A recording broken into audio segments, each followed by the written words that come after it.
Olá, meus queridos amigos.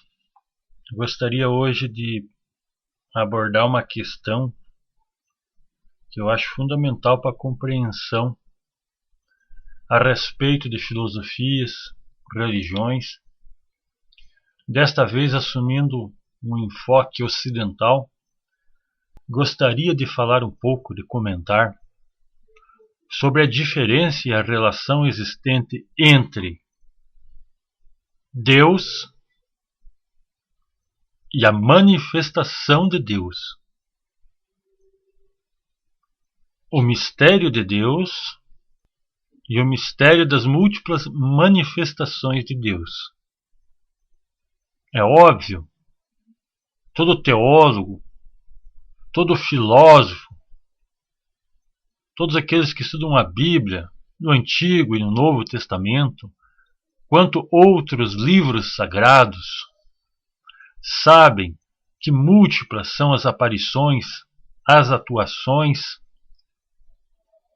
os trabalhos atribuídos a Deus.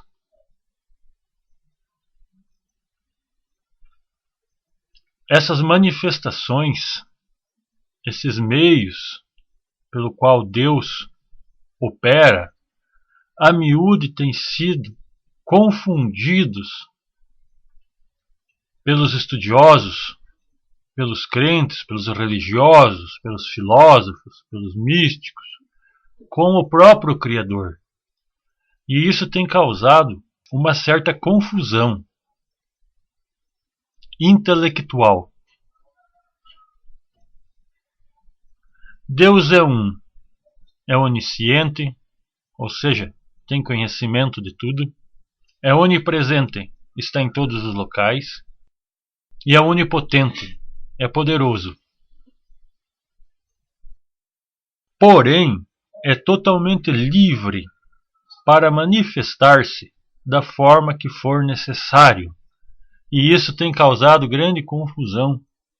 E vamos tratar hoje sobre como diferenciar o que é Deus e o que é uma manifestação divina, uma manifestação de Deus. Deus não é um ser preso, é um ser totalmente livre. Então tem a liberdade para exercer o seu ofício divino da maneira que Ele próprio o escolha, não estando sujeito às nossas interpretações, não estando preso às formas passadas como se manifestou, não estando preso a nenhuma religião em específico, podendo Ele, inclusive, dar-se ao luxo de criar outros planetas, outras criações, outras religiões, de maneira adequada a cumprir com seus objetivos. Deus, sendo único, possui múltiplas formas de manifestar-se, de manifestação. Vamos reflexionar um pouco mais sobre esse tema.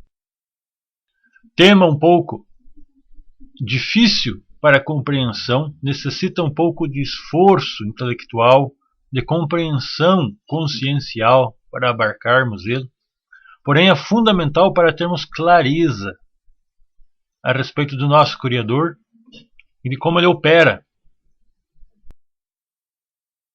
Já estamos prontos para entender que nosso Criador, que Deus, ele opera, ele trabalha, ele manifesta-se ou manifesta a sua ação de acordo com o que é necessário. E a necessidade da humanidade, necessidade planetária, necessidade de todos os reinos, ela varia de acordo com a época. Então, obviamente, que existe a necessidade de uma certa variação na manifestação de Deus. Podemos concluir deste enunciado que a necessidade de manifestação divina para um povo bárbaro, que inicia seu ciclo evolutivo, ainda descobrindo como se faz uma fogueira, ainda fazendo uma lança rudimentar para buscar alimento na floresta, que a manifestação divina se dará de uma forma adaptada adequada a que tenha um resultado positivo. Jamais o Criador levará uma difícil fórmula quântica em meio a esse povo, a um povo com tal característica. Não existe erro na atuação divina. Então é claro, é óbvio, podemos entender que haverá uma adaptação, um filtro, para que se possa levar um ensino edificante à referida tribo de seres primitivos. Muito diferente será a manifestação criadora, nosso Deus Criador, em uma civilização desenvolvida.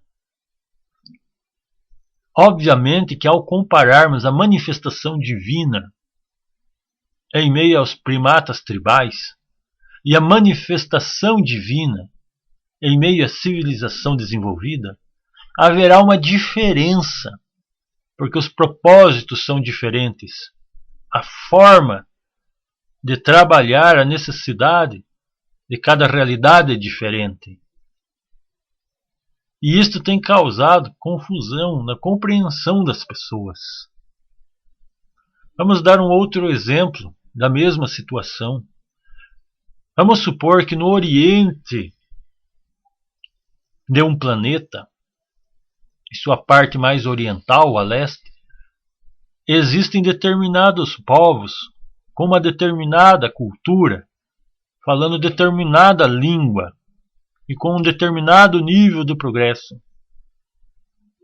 E que existe outro continente, vamos supor que estão separados por ilhas, por continentes que não se tocam, então esses povos não se conhecem. E então o Criador sente a necessidade de auxiliar o povo do Ocidente, que tem outra cultura, que fala outra língua, que tem outro nível intelectual, diferente da comunidade que está no Oriente. Obviamente que, sendo perfeita a manifestação divina, haverá então perfeição na manifestação no que diz respeito à busca de resultados positivos. Obviamente que tal adaptação, com relação à manifestação, terá discrepâncias, não será exatamente igual. Deus faz o que é necessário, ele se adapta para ter bons resultados.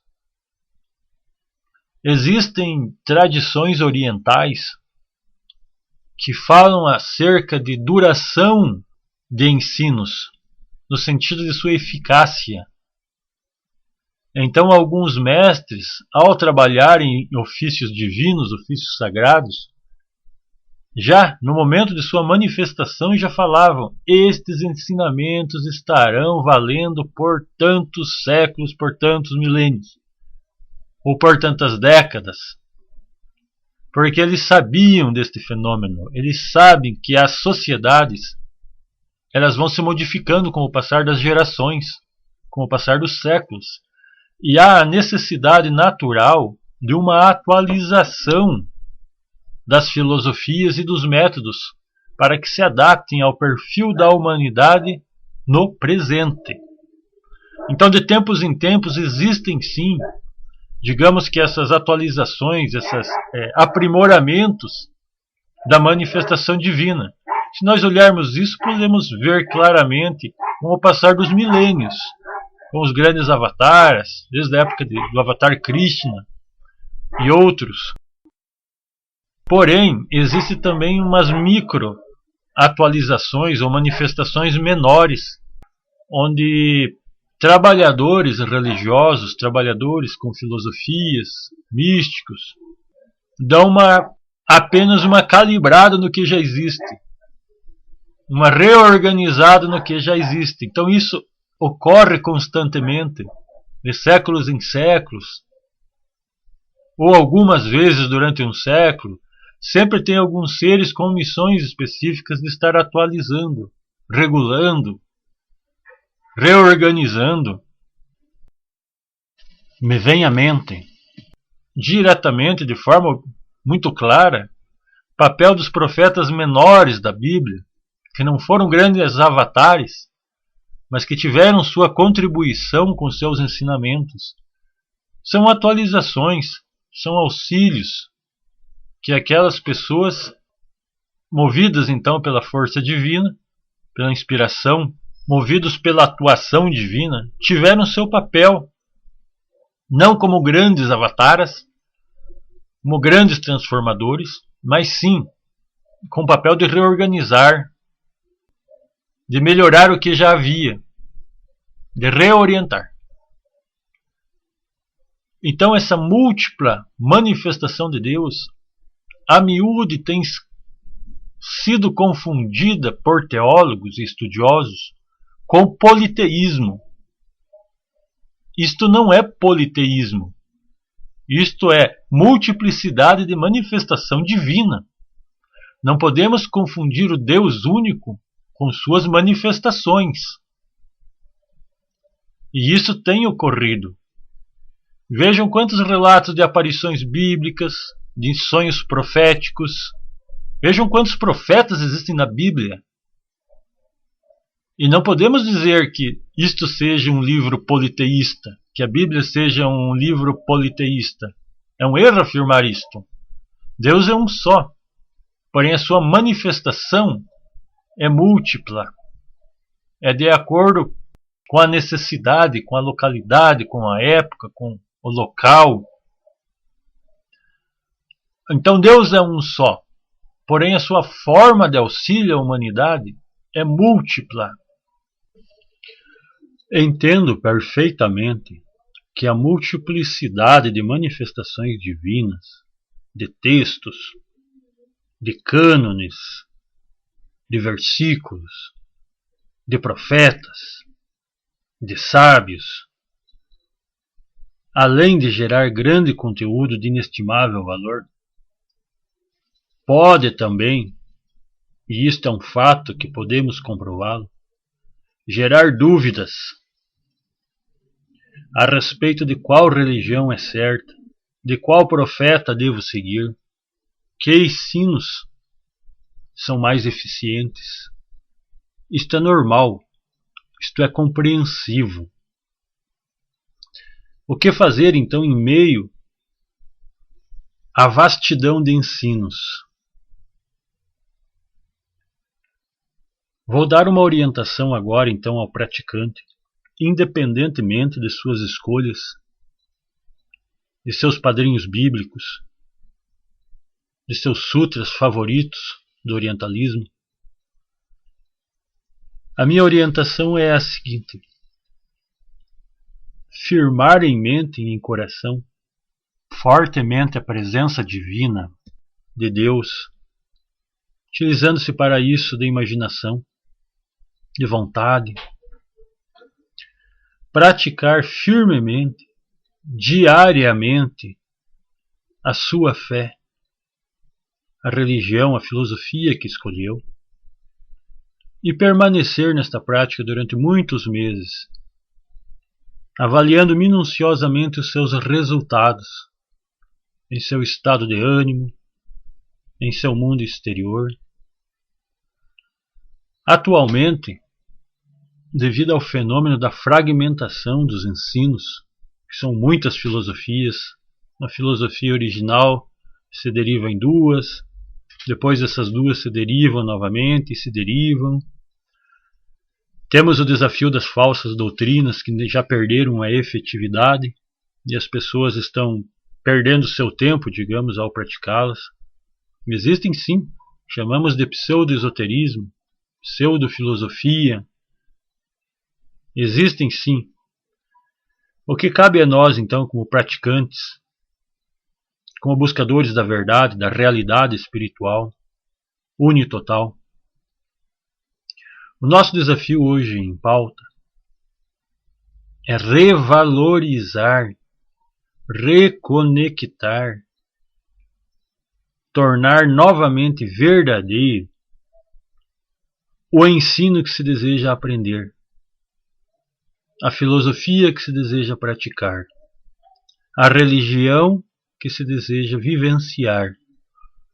cada um dentro de si mesmo, em sua relação com Deus, com a luz, com a origem, deve esforçar-se por tornar verdadeira essa relação. Nós devemos criar a nossa realidade espiritual, viva, verdadeira, da maneira mais direta possível com a fonte.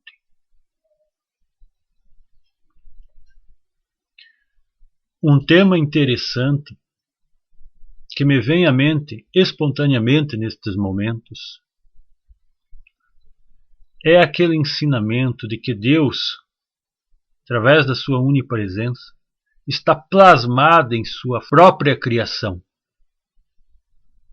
Então, ao contemplarmos a própria criação de Deus, a natureza, o cosmos e as pessoas quando em harmonia, podemos então perceber algo da presença divina em sua própria criação.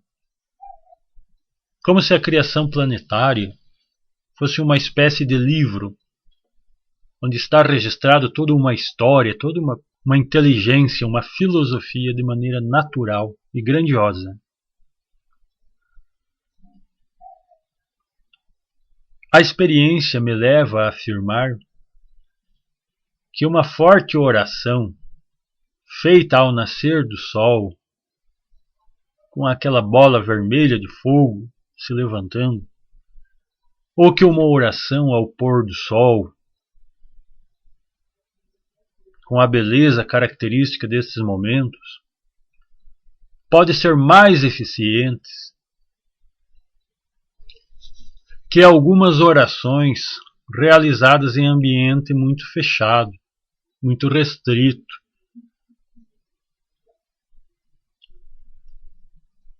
Sei que existe um pouco de maronismo nestas afirmações, mas não posso discordar de São Marum, que fazia suas orações a céu aberto.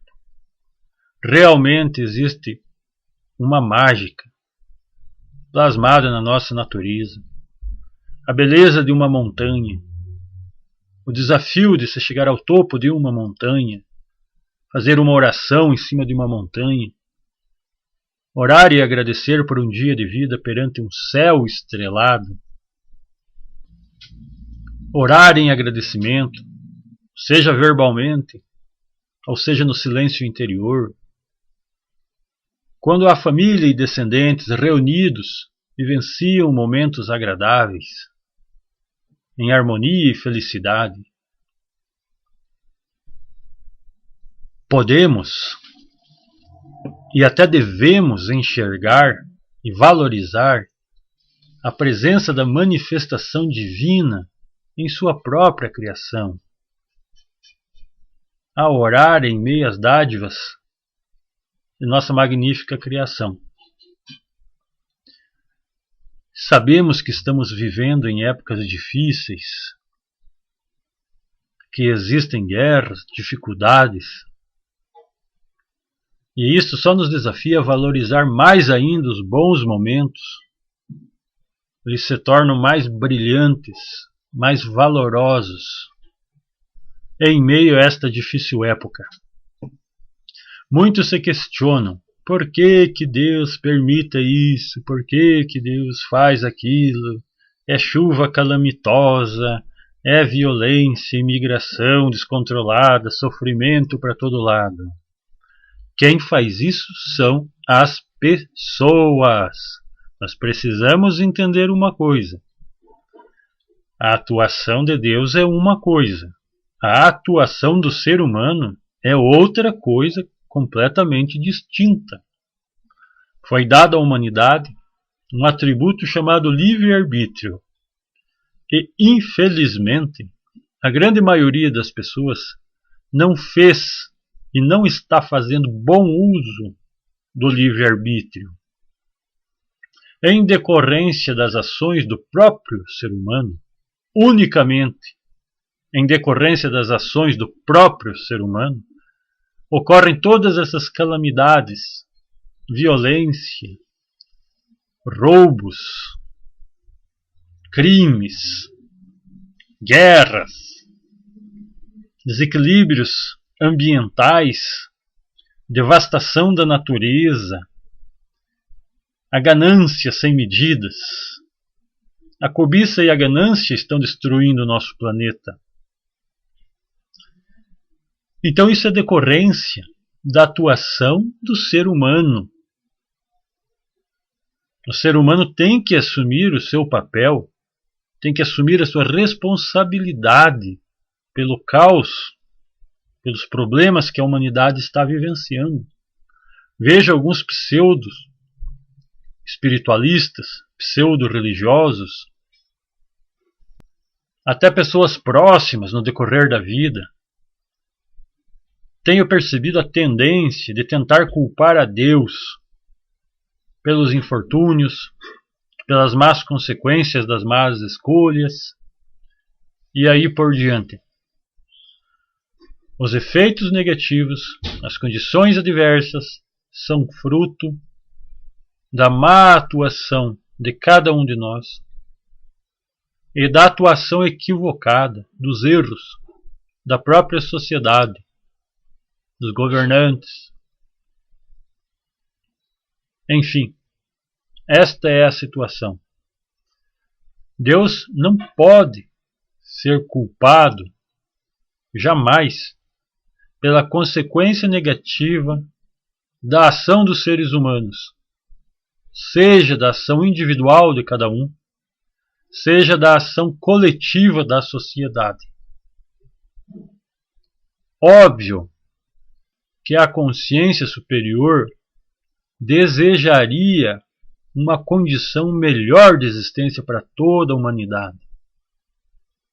Porém, existe o livre-arbítrio e, infelizmente, a maioria dos seres humanos, a grande maioria, decidiu ser sovina, ser mentirosa, ser trapaceira, ser medíocre, ser infame, roubar, assassinar, ser medrosa, ser violenta, ser interesseira, ser corrupta, ser vadia.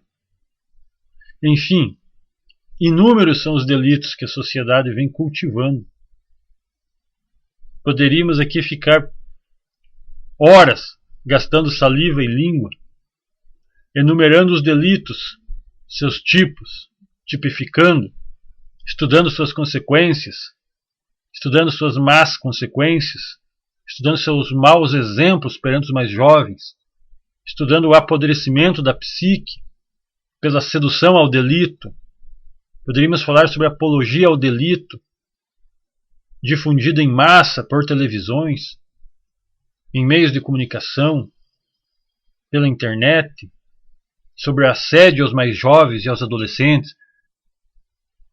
Teríamos temas intermináveis, horas e horas e horas, dias de gravações, falando sobre essas coisas perniciosas. Mas não é o nosso papel falar que a humanidade está fracassada, falar que o ventre infernal está empanturrado de seres humanos perdidos. Não é o nosso papel. Nosso papel é o contrário. É tentar revalorizar a virtude, o valor de cada ser humano, o valor de cada filósofo, de cada irmão empenhado nessa grande contenda. A pessoa escolhida, a pessoa vitoriosa, o iluminado, ele não está relacionado a uma filosofia. Ele pode estar em qualquer filosofia. Nosso Criador está acima disso. Ele pode tudo. Qualquer religião que a pessoa se dedique, que a pessoa mortifique seus defeitos, que a pessoa deixe de praticar suas imperfeições, tanto em pensamento, quanto em desejos, vícios, tanto quanto em hábitos. Se a pessoa deixa de lado seu aspecto mais negativo interior, ora pela sua transformação, trabalha, se esforça diariamente, de instante a instante, hora após hora, a pessoa consegue progredir. Na medida exata ao seu esforço, o resultado é proporcional ao esforço de cada um. O irmão pode estar praticando o cristianismo e se esforçar grandemente. O irmão pode estar praticando o judaísmo e se esforçar grandemente. O irmão pode estar praticando o budismo e se esforçar grandemente. E os resultados virão à medida dos esforços que cada qual pratique. Então a grande consciência acompanha cada um dos senhores em seu dia a dia, sabe dos seus anseios, sabe se é verdadeira a sua busca e trará a resposta a seus esforços na exata medida da sua obra. Todas as filosofias, em seu princípio, tiveram uma eficiência.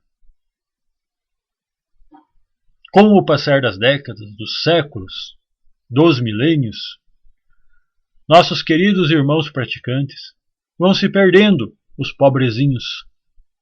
Muitas vezes não é maldade. Muitas vezes são enganados pelas sombras. Outras vezes não têm aquela força, aquele ânimo. E então as doutrinas acabam se tornando falsas doutrinas. Seus princípios vão se perdendo. Cabe a nós revalorizar o presente e reerguer cada uma destas filosofias.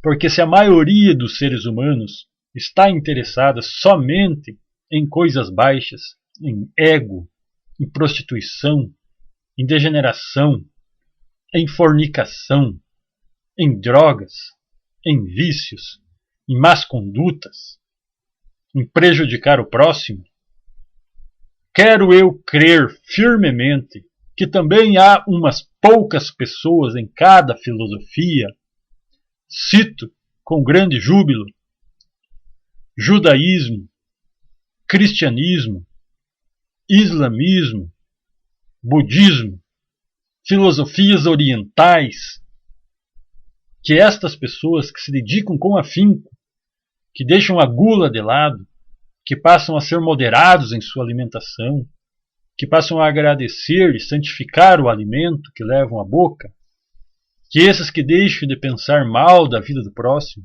deixam de pré-julgar, que estes que deixam de lado o orgulho, a vaidade,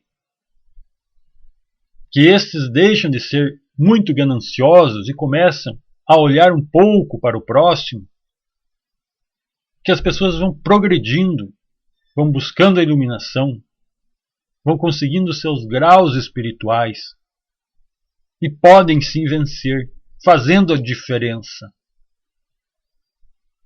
Particularmente, é para isso que estou aqui. Vivo para isso. Acreditem, meus irmãos, que se esforçam para o autoaprimoramento e pelo aprimoramento dos demais, seus familiares, seus amigos, que também busquem a palavra, o ensinamento e a luz. Nos próximos vídeos, eu vou comentar a respeito de particularidades, de pequenas orientações para cada estilo de filosofia, ao menos das maiores, as quais tive estudando no projeto Instituto Mantra. Não posso negar que não tive resultados positivos nos últimos anos de dedicação. Não posso negar que os mestres da fraternidade branca existam. Eu não posso negar que as grandes filosofias e religiões têm uma realidade espiritual pujante, presencial, forte, maravilhosa. Isto sim existe. Lamento pela humanidade perdida, lamento pela propagação do besteirol, lamento pelo caos ambiental, climático em que vivemos.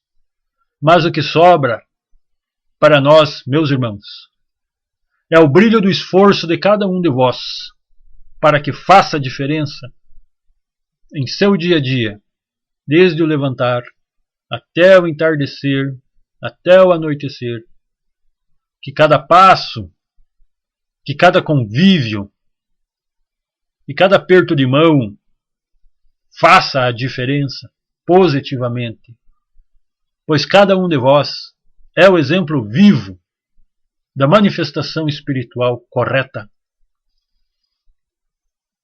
Por isso conclamo aos irmãos a fazerem um esforço a mais por si próprios. Amem-se a si mesmos, esforcem-se mais por fazer valer a sua filosofia, a sua religião. Tornem-se parte dela, sejam o exemplo vivo dela. E tudo isso se refere ao esforço na nossa vida privada. Não é nos momentos em que nos encontramos com os irmãos para ler um livro sagrado, para orar. Essa é só uma parte menor do trabalho. A diferença está no minuto a minuto do nosso dia a dia.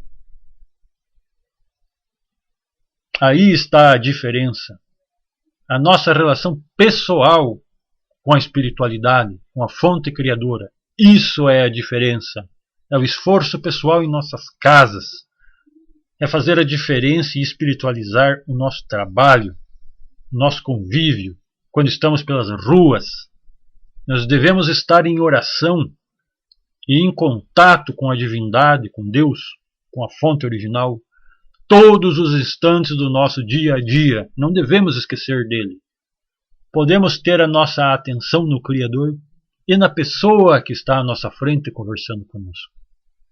Podemos ter a atenção e estar com o nosso coração e nossa mente ligada ao Criador quando caminhamos pelas ruas, prestando atenção em cada passo, observando os veículos, as pessoas, mas jamais esquecer de Deus, do nosso Criador. Então essa é a mensagem que eu deixo de revalorização, mandando um forte abraço de carinho a todos os irmãos que terão acesso a esse conteúdo. Saiba, você é especial, mas você precisa fazer a si mesmo, autoconstruir-se de maneira especial, afastar-se das más tendências. E então sua vida brilhará. Saudações fraternas, que a luz incriada e criada esteja convosco todos os dias. Amém. Soha. Shalom. Salam aleikum. Ahu.